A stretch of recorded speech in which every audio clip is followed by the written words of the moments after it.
صدف سب سے پہلے تو شکریہ آپ کا. ہاں بالکل میں ایگزیکٹ اسٹیٹکس اور فگرز کے حساب سے آپ کو بتاؤں گا جب سے یہ آپریشن شروع ہوا ہے سپٹمبر سے لے کے اور ابھی تک. دیکھیں جی جو فگرز ہیں ان کے مطابق اور پاکستان لا انفورسمنٹ ایجنسیز کے مطابق اور سندھ گورنمنٹ کے مطابق ابھی تک تو ہمارا ڈیکریز ہوا ہے. 33% مرڈر کیسز میں ڈیکریز ہوئے ہیں, 62% ہمارے ڈیکریز ہوئے ہیں ٹارگٹ کلنگ میں, 10% ڈیکریز ہوا ہے ہمارا اسٹریٹ کرائم میں, اور 11% ڈیکریز ہوا ہے ہمارا بطہ خوری اور ان قسم کے کیسز میں.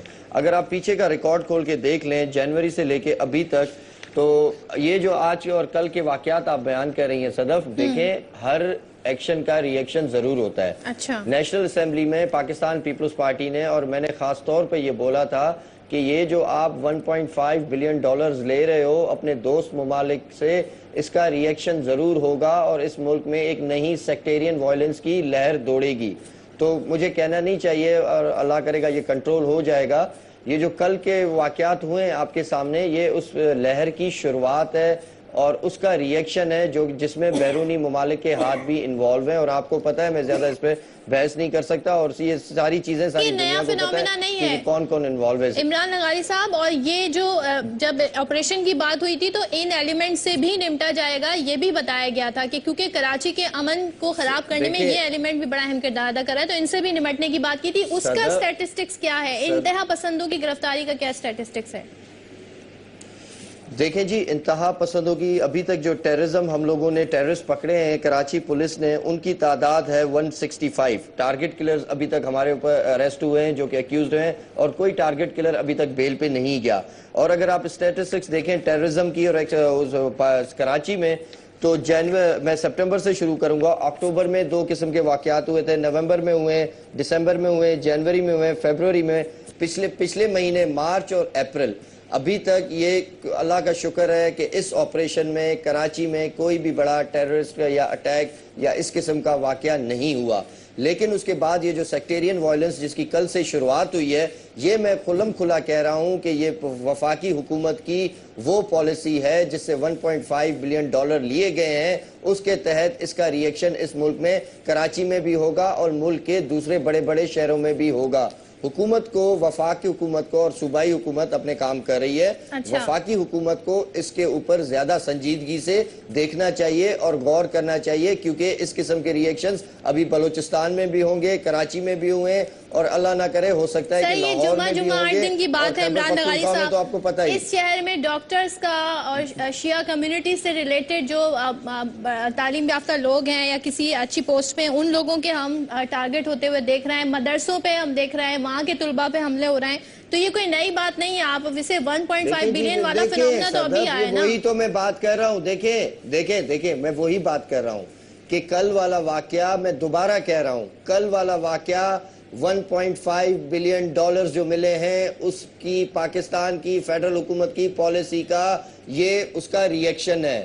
اس وقت لا انفورسمنٹ ایجنسیز کو اس پہ بہت زیادہ کام کرنا پڑے گا, کیونکہ آپ نے جس دوست ممالک سے لیے ہیں اس کے علاوہ بھی کوئی ممالک ہیں جن سے یہ چیزیں برداشت نہیں ہو رہی, اور کھل کے حکومت تو اس چیز پہ بتا ہی نہیں رہی کہ انہوں نے جو پیسے لیے ہیں کن شرائط پہ لیے ہیں. اگر ہم قومی اسمبلی میں اس قسم کے ایڈجرنمنٹ موشن ڈالتے ہیں یا سوالات کرتے ہیں تو وہ ہمارے سوال ڈسکوالیفائی ہو جاتے ہیں, اور ایڈجرنمنٹ موشن کو ٹیبل نہیں کیا جاتا قومی اسمبلی میں. عمران صاحب, میں اور گیسٹ بھی ہیں ان سے سوال پوچھوں گی, لیکن یہاں پہ مجھے ایک بریک لینا پڑ گیا ہے. بریک کے بعد آتے ہیں اور پھر جو ہمارے دیگر گیسٹ ہیں ان سے سوال اٹھائیں گے.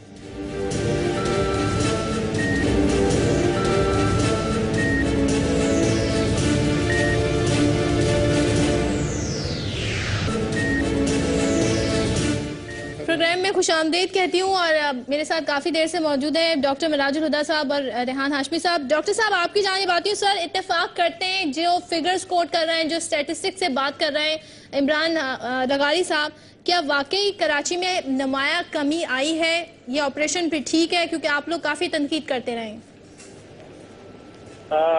بسم اللہ الرحمن الرحیم. صدف میں یہ بات کہنا چاہوں گا کہ کراچی کے اندر اس وقت جس طریقے سے ڈاکٹروں کا قتل ہو رہا ہے اور ایک نئے انداز میں ایک مرتبہ پھر کسی فرقہ واریت کو فروغ دینے کی کوشش کی جا رہی ہے, اور جب کراچی کے عوام لاشیں اپنے کاندھے پر اٹھا رہے ہیں، مجھے بڑا دکھ اور افسوس ہوتا ہے کہ عوام کے ساتھ کھڑے ہونے کے بجائے ہماری صوبائی حکومت آج وفاق اور صوبے کا جھگڑا اس کو بنا رہی ہے۔ اور مزیدار بات یہ ہے کہ اس ملک کے عوام کو اور صوبے کے عوام کو نہ گھر کے عوام کو یہ روٹی دیتے ہیں، گندم دیتے ہیں، نہ کراچی کے عوام کو تحفظ دیتے ہیں، صوبائی حکومت صرف بیان دیتی ہے۔ وفاق اور صوبے کا کیا مسئلہ بنا رہے ہیں ڈاکٹر صاحب؟ ذرا تھوڑا سا اسے ایلیبریٹ تو کریں، وفاق اور صوبے کا کیا مسئلہ بنا رہے ہیں؟ یہ کس طرف آپ نشاندہی؟ وہ یہ کہہ رہے تھے کہ یہ ساری ذمہ داری وفاق کی ہے کہ جس نے ایسا کیا ہے، امن و امان کی ذمہ داری ہر جگہ پر صوبے کی ذمہ داری ہے اور صوبے کو یہاں پر تحفظ فراہم کرنا پڑے گا۔ میں یہ سمجھتا ہوں کہ باقی آپ جتنے اعداد و شمار بتائیں، جب تک کراچی کے اندر ایک ایک آدمی محفوظ نہیں ہے، ہمارے حکمرانوں کو شرم کرنی چاہیے کہ وہ اعداد و شمار بتا کر ہمیں مطمئن کرنے کی کوشش کر رہے ہیں۔ میں یہ سمجھتا ہوں کہ جس طریقے سے سرجن رضا کو شہید کیا گیا ہے، کون سرجن رضا؟ ارے اس شہر کی خدمت کر رہا تھا۔ میں نہیں سمجھتا کہ کوئی انسانیت کا درد رکھنے والا سرجن رضا کا مخالف ہو سکتا ہے۔ اور آج ہم نے سرجن رضا کو اپنے آنکھوں سے اس کی لاش دیکھی ہے، اس کے جسم کے اندر گولیاں اتار دی گئی ہیں، کیا جرم تھا اس کا؟ میں سمجھتا ہوں کہ جب تک یہ درد پیدا نہیں ہوگا، اگر کوئی یہاں پر قتل عام کے اندر ملوث ہے، سقراط نے کہا تھا کہ اگر کسی مقتول کا قاتل نہ پکڑا جائے تو جان لو کہ اس کا قاتل وقت اچھا، آپ کو کچھ آئیڈیا ہے کون لوگ ہیں جو فرقہ واریت والی جو ٹارگٹ کلنگ ہوتی ہے، وہ کون لوگ اس کے پیچھے ہوتے ہیں؟ کچھ آئیڈیا ہے آپ کی جماعت؟ صدف یہ چیز کسی سے چھپی ہوئی نہیں ہے، سب کو یہ بات معلوم ہے۔ اور اب تو مزیدار بات یہ ہے کہ ٹیلی ویژن پر لمبے لمبے ان کے خطابات بھی چلتے ہیں اور پورے طریقے سے وہ سوسائٹی کو بلیک میل کرتے ہیں، اور کوئی ان کے راستے کے اندر جو جس حکومت کو رکاوٹ بننا چاہیے تھا وہ خالی رپورٹیں چھاپتی رہتی ہے۔ عوام بیچارے اسی طریقے سے مچے رہتے ہیں۔ میں مذمت کرتا ہوں سرجن رضا کے قتل کی اور یہ سمجھتا ہوں۔ جی کوئی نام ہے ان کا، تنظیمیں ایسی جن کی جانب آپ اشارہ کر رہے ہیں؟ دیکھیے نام سب کو پتا ہے اور اس کے اندر مجھ سے کوئی نام لینے کی ضرورت نہیں ہے، بلکہ اب تو ہمارے اخبارات میں ایک اور مزیدار چیز ہم پڑھتے ہیں، کالعدم تنظیموں کی جانب سے یہ ہو گیا۔ بھائی کالعدم ہے تو اس کے بعد یہ کیسے ہو گیا اور کس کی ذمہ داری ہے کہ کالعدم تنظیموں کو پابند کرے، ان کے لوگوں کو؟ تو کالعدم تنظیموں سے ہم مذاکرات بھی تو کر رہے ہیں نا، ایک جانب ہماری تو تضاد ہی ہماری ریاست اس کی جانب سے یہ نظر آ رہا ہے کہ ایک جانب آپ ان کو کنڈیم کریں اور آپ ہی کی پارٹی ایک جانب ان کے مذاکرات کو ایڈوکیٹ کرتی ہے، یہ کیا معاملہ ہے؟ میرا خیال ہے کہ آپ کسی ایک جگہ کی دلیل کو کسی دوسری جگہ پر استعمال نہ کریں اور اس کے نتیجے میں پیچیدگی پیدا ہوگی۔ میں تو یہ کہہ رہا ہوں کہ پاکستان کے اندر، کراچی کے اندر جو اس قتل عام میں ملوث ہے، فرقہ واریت معاشرے میں موجود نہیں ہے۔ میں ڈاکٹر معراج الہدیٰ سرجن رضا کے ساتھ کھڑا ہوا ہوں۔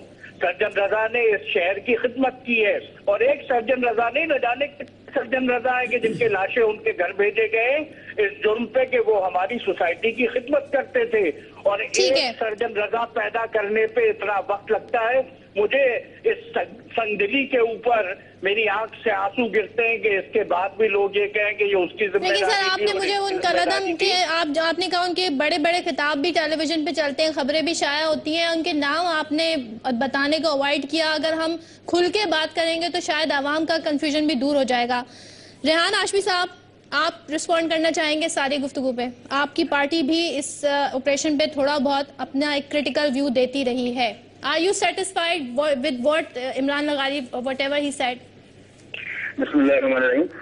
صدر اس میں تو کوئی ابہام نہیں کہ متحدہ قومی امت اور اس کے قائد نے متواتر اس بات سے آگاہ کیا ہے، کیونکہ متحدہ کے وجود میں آنے سے پہلے کراچی میں جس طرح فرقہ وارانہ فسادات ہوا کرتے تھے، تو یہ متحدہ کو ہی کریڈٹ جاتا ہے کہ جس نے فرقہ وارانہ فسادات کو روکا، اور متحدہ کے وجود میں آنے کے بعد جو برادرانہ تعلقات استوار ہوئے جو وہاں پہ موجود فرقے ہیں ان کے درمیان، تو سب کے سامنے ہے۔ پھر یہ بات بھی سامنے ہے کہ میں تو سمجھتا ہوں کہ فرقہ واریت کو فروغ دینے والے وہی عناصر ہیں کہ جنہوں نے سرد جنگ کے دوران جہاد کے نام پر فرقہ واریت کو فروغ دیا اور اس خاردار پودے کو مغربی امداد سے آبیاری کی اس کی، اور آج یہ فرقہ واریت کا پودا تناور خاردار درخت بن چکا ہے جو کہ پورے پاکستانیوں کو تار تار کر رہا ہے، لہو لہان کر رہا ہے۔ اس کے پیچھے وہی عناصر، وہی قوتیں ہیں کہ جو کہ دہشت گردوں کے ہم نوائی میں ان کے الفاظ، ان کے منہ میں تبتے ان کے الفاظ ان کے سپورٹ میں بولے جا رہے ہوتے ہیں۔ بٹ آپ کے نزدیک یہ جو واقعات ہوئے ہیں 1-2 دن یا اس سے پہلے ہو رہے ہیں، اس کے برعکس کچھ بہتری آئی ہے آپ کے نزدیک، آپ کی جماعت کے نزدیک؟ اسٹیٹسٹکس کی اگر بات کرتی ہیں آپ تو میرے دوست عمران نے جو بات کہی ہے، کاش کے یہ اسٹیٹسٹیکل انالیسس دیکھ لیتے، سی پی ایل سی کی لسٹ دیکھ لیتے، جو کاش کے ایسا ہوتا ہے، کیونکہ دیکھیں کراچی آپریشن کے آغاز کرنے کا متحدہ قومی موومنٹ نے ہی مطالبہ کیا تھا۔ گینگ وار کے دہشت گرد ہو گئے اور دیگر جو دہشت گرد ہو گئے جو کراچی میں پنپ رہے تھے، اور ہمارے مستقل ریکویسٹ کے باوجود بھی ہمارے دوستوں نے، پیپلز پارٹی کی گورنمنٹ نے 7-8 سال قبل بھی الطاف حسین بھائی نے جب اس کو انڈیکیٹ کیا تھا کہ یہاں پر ایکسٹریمسٹ ایلیمنٹ پریویل کر رہے ہیں، اس وقت ایکشن نہیں لیا گیا، اور آج یہ وقت آ گیا ہے کہ ایڈمٹ کرتے ہیں اور آپ کے کنٹرول میں نہیں ہے، اور کاش کہ آپ لوگ کر چکے ہوتے، سنوائی ہوتی۔ یہی بات الطاف حسین بھائی نے جب یہ کہی کہ جناب ایک پیش پر موجود نہیں ہے۔ آپ نے اپنے قائد کا ذکر کیا اور آئی گیس کہ ان کی کوئی اسٹیٹمنٹ آئے، اس جانب ہم جائیں گے، بریک لیں گے، بریک کے بعد نہال صاحب پھر آپ کی طرف آؤں گی، آپ کافی دیر سے بیٹھ کے آنا ہے، بریک لیتے ہیں، بریک کے بعد واپس آتے ہیں۔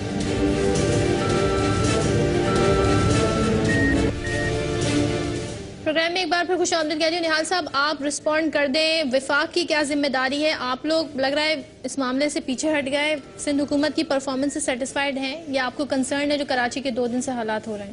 جی بسم اللہ الرحمن الرحیم۔ سب سے پہلے تو میں آپ سے کہنا چاہتا ہوں کہ آج میرے لیے بڑے دکھ کا دن ہے، میرے لیے بڑی تکلیف کا دن ہے، میں بڑا رنجیدہ ہوں۔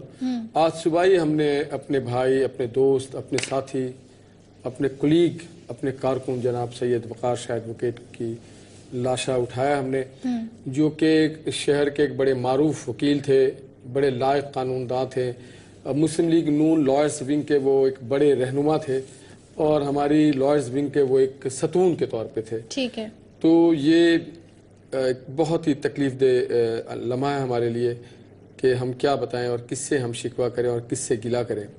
اللہ تعالیٰ ان کو جوار رحمت میں ان کی جگہ عطا فرمائے اور ان کے پسماندگان کو صبر جمیل دے۔ اور پھر یہ بھی ہم چاہیں گے اور ان سے اپیل کریں گے جو لوگ اس طرح کے قتال کرتے ہیں کہ دیکھیں کسی کا کوئی نقصان نہیں، آپ ان کے معصوم بچوں پہ رحم کریں۔ اپیل کی پوزیشن میں نہیں ہیں، آپ ایکشن والی پوزیشن میں ہیں۔ ایکشن کی پوزیشن میں تو صوبائی گورنمنٹ ہے۔ عمران لغاری صاحب نے بڑے احترام کے ساتھ عرض کروں گا جو باتیں کی ہیں ان کی آدھی بات سچائی پہ مبنی ہے کہ جی اگر فیگرز انہوں نے دیے، مگر باقی جو بات کی انہوں نے بیپر کی لائی ہے، اگر ان کو پتا تھا کہ 1.5 ملین ڈالرز کے عوض یہ ہو رہا ہے، اگر ان کو پتا ہے تو پھر وہ پکڑتے کیوں نہیں ہے؟ اور اگر پتا نہیں ہے تو پھر ہوا میں تیر نہ چلائیں۔ یہ نہایت ایک ذمہ دار سیاسی کارکن اور ذمہ دار سیاسی رہنما کے لیے یہ میرے خیال سے مناسب نہیں ہوگا۔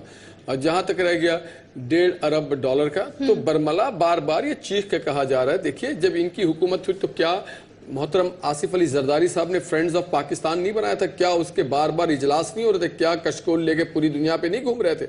ہم اگر کوئی پیسہ لے کے آئے، ہم کوئی پیسہ اس ملک سے باہر لے کے نہیں گئے، ہم اگر پیسہ لے کے آئے تو اس ملک کے لوگوں کی فلاح و بہبود کے لیے۔ وہ ایک طرح کی امداد تھی، یہ تحفہ ہے، تو تحفہ جو ہے امداد اور تحفے میں کوئی سن لے، کیا ہم نے مشرف صاحب کے دور میں امریکہ سے امداد نہیں آتے رہے؟ کیا اس وقت ڈالر بھر بھر کے نہیں آتے رہے؟ نہیں تو اس کے عوض ہم نے سروسز بھی تو دی نا، بھٹو صاحب نے کیا امریکہ کی سروسز بھی بنے نا، ان کی جنگ کا حصہ بنے ہوئے تھے نا۔ بھٹو صاحب کے دور میں شاہ فیصل سے لے کے حور محمدین سے لے کے یاسر عرفات سے لے کے شاہ فیصل شہید سے لے کے شاہ ایران، یہ سارے لوگ اس ملک میں نہیں آتے؟ کیا ہماری دفاعی پیداوار میں اور ہماری نقد امداد نہیں کی تھی؟ کیا ایٹمی دھماکے کے وقت ہماری امداد نہیں ہوئی تھی؟ اس وقت سب کو پتا ہے کہ ایک خاص ذہن کے لوگ بات کرتے ہیں۔ سعودی عرب ایران کا کیا تنازع ہے؟ اگر یہ ملک اور ہم ایک جانب سپورٹیو بن جاتے ہیں تو پھر کیا ہم کس جانب جا رہے ہیں؟ ہم یہاں پہ سعودی عرب کو ہولڈ کریں گے نہ ایران کو ہولڈ کریں گے۔ ہم اگر سعودی عرب میں ہمارے 20 لاکھ لوگ نوکری کرتے ہیں، ہماری ریمیٹنس آتی وہاں سے, ہماری شک میں ڈال دیا. میں کراچی کوئی شک نہیں. آپ کو معلوم اسی سعودی عرب نے جب مصر کو دیا تھا $20 ارب, تو آپ نے کوئی شور نہیں مچا رہا. تو یہ پچھلے 5 سالوں میں کیوں نہیں دے دیا سعودی عرب نے؟ پچھلے گورنمنٹ کے وہ کریڈیبلٹی نہیں تھی.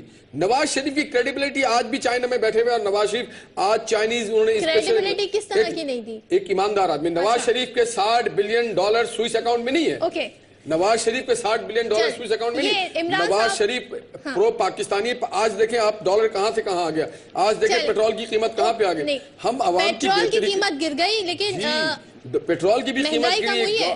دیکھیں یہ ایک سائیکل ہے, آپ پڑھی لکھیے, ہم جانتے ہیں ایک سائیکل ہے, over the period, over year. آپ اگلے بجٹ تک دیکھیے گا کہ انشاءاللہ تعالی یہ چیزیں گریجولی نیچے آئیں گی, ایک پورا حجم نیچے آئے گا. اور جہاں تک لا اینڈ آرڈر کا تعلق ہے, تو ہم تو عمران بھائی کی پارٹی کو تمام اپنی سپورٹ دینے کو تیار تھے, ہیں اور رہیں گے.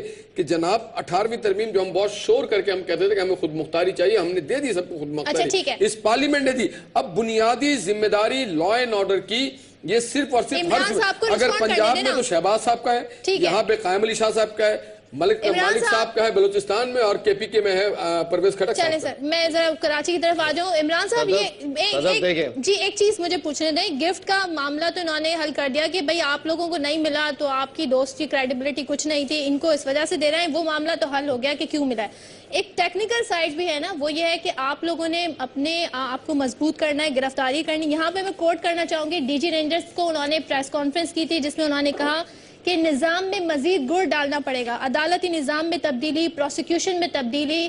ہم لوگوں کو پکڑتے ہیں, وہ چھوٹ جاتے ہیں. اسی تناظر میں یہ جو آرڈیننس ہے, کیا یہ ان تمام ڈیمانڈز کی عکاسی کرتا ہے جو ڈی جی رینجرز جس کی ڈیمانڈ کرتے رہے, جو شاہد حیات صاحب جس کی ڈیمانڈ کرتے رہے؟ تو بھی ٹھیک نہیں ہے, ایسے قوانین ہونے چاہیے ان حالات میں. صدف, سب سے پہلے تو میں اس بات پہ آنے سے پہلے تھوڑا سا اپنے نہال ہاشمی, میرے بھائی ہیں, میرے سینئر ہیں, ہمارے سیاستدان ہیں, رہنما ہیں. دیکھیں یہ بات جذباتی ہونے کی نہیں ہے, اور پولیٹیکل لیڈرشپ کی کریڈیبلٹی اور نان کریڈیبلٹی پہ بات کرنا ہمیں مناسب نہیں لگتا, کیونکہ ہر پولیٹیکل لیڈرشپ کا ایک احترام ہوتا ہے, ایک عزت ہوتی ہے, سب کی ہسٹری, سب کا پریزنٹ, سب کی چیزیں سب کے سامنے. دیکھیں جو میں نے بات کی اس کا, دیکھیں اگر آپ نے تحفہ لیا ہے, ٹھیک ہے, ہم مانتے ہیں تحفہ دیا ہے. تحفہ دینے پہ پھر وزیر اعظم صاحب نے گارنٹی کیوں دی؟ کیا کون سی یہ حکومت ایسی چیز کرنے والی ہے اس $150 بلین کی شرط پہ جو اللہ نہ کرے, 150 نہیں ہے, 1.5 بلین ہے, 150 نہیں ہے, ایک زیرو کم کر دیں, سوری 1.5 نہیں, دیکھیں 1. آپ کو ملنے ہیں ٹوٹل $3 ارب اس طرف سے, ٹھیک ہے سر.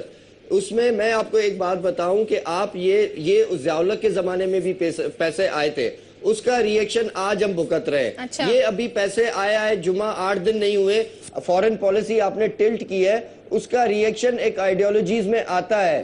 میں یہ نہیں کہتا کہ پیسہ پاکستان میں آنا چاہیے.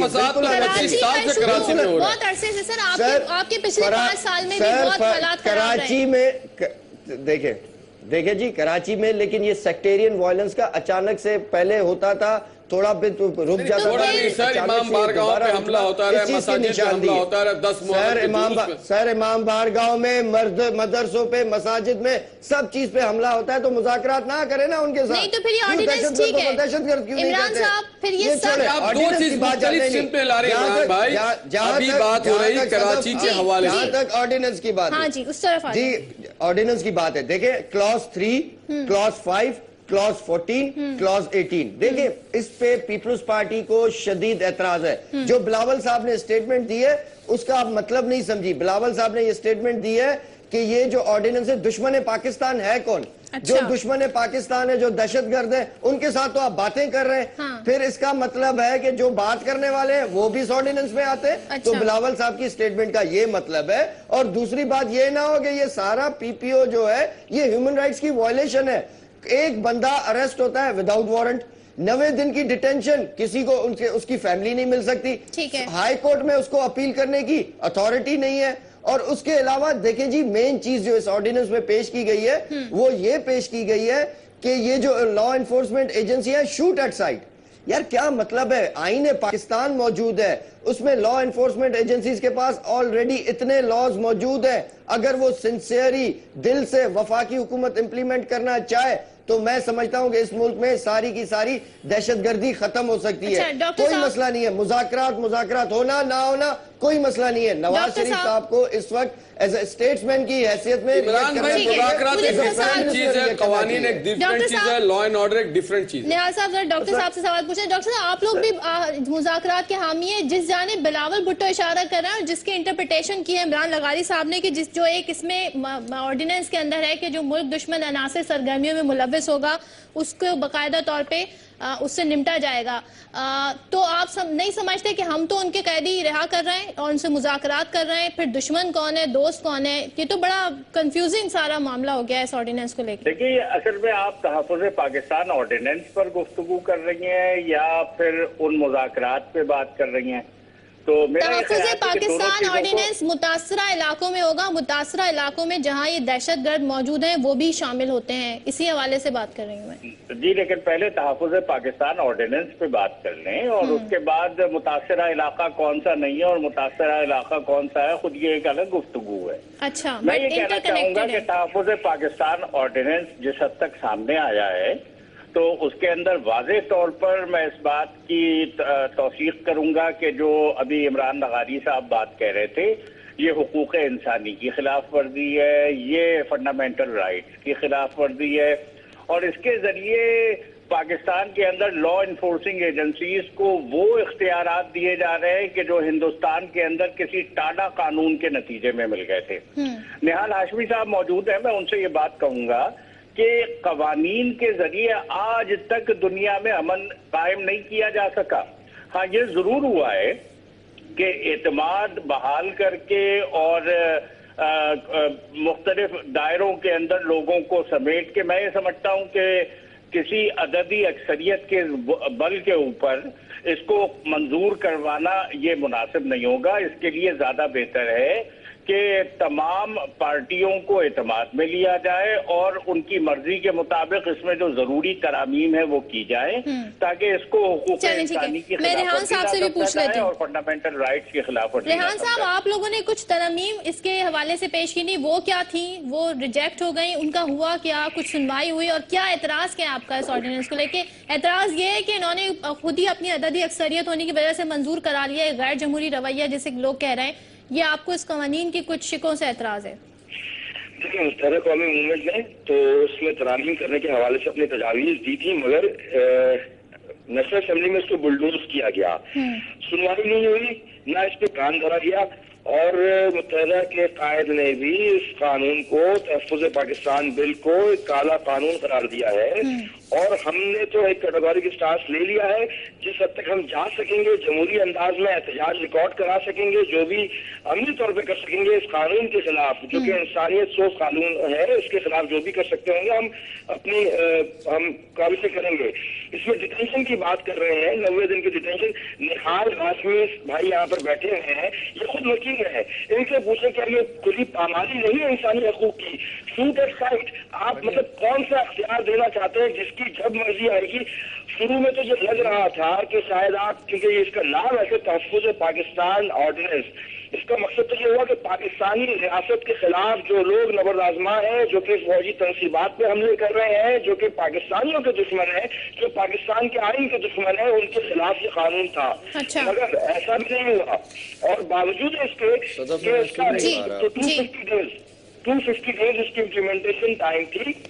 اگر آپ اس کا انالائز کرنا چاہتے ہیں تو 240 دنوں کے تقریباً, ان دنوں میں وہ کون سے ایسے لوگ تھے کہ جن کو اس قانون کے تحت اریسٹ کیا گیا, ان کا استحصال کیا گیا, پامال کیا گیا, وہ کون تھے؟ تو صرف MKM کے کارکنان سے, جو کہ بہت سارے لاپتہ ہے تاحال.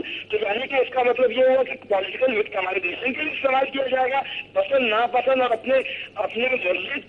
لیکن کیا جو ہماری پولیس اور ہمارے رینجرز جو اس آپریشن کے دوران جو ہمیں ہرڈلز بتاتے ہیں, اس کو اس میں ایڈریس کیا گیا ہے؟ وہ کہتے ہیں بھائی پروسیکیوشن عدالتی نظام چشمدید گواہ نہ ہو تو پھر ثبوت کسی طرح کا نہیں مانا جاتا, چھوٹ جاتے ہیں بیل پہ. کیا لا انفورسمنٹ ایجنسی کو دیکھنا چاہیے؟